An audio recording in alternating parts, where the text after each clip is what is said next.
Sonuncu dəfə ayrılanda dedin ki, biz yenə görüşəcəyik. Çay içib olanlardan danışacağıq.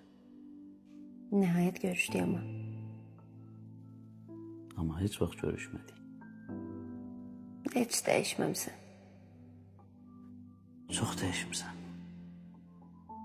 5 il az müddət deyilmiş. 5 il. Bu 5 ildə çox şey öyrəndik.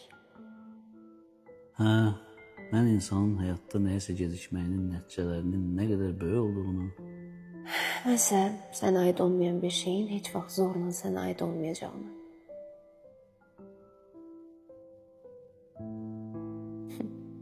Yenə eyni baxırsan. Sən amma əvvəl kim baxmırsan mənə? Yenə sənə yaraşmayan rəngdə geyinmişsən. Heç dəyişmədin də.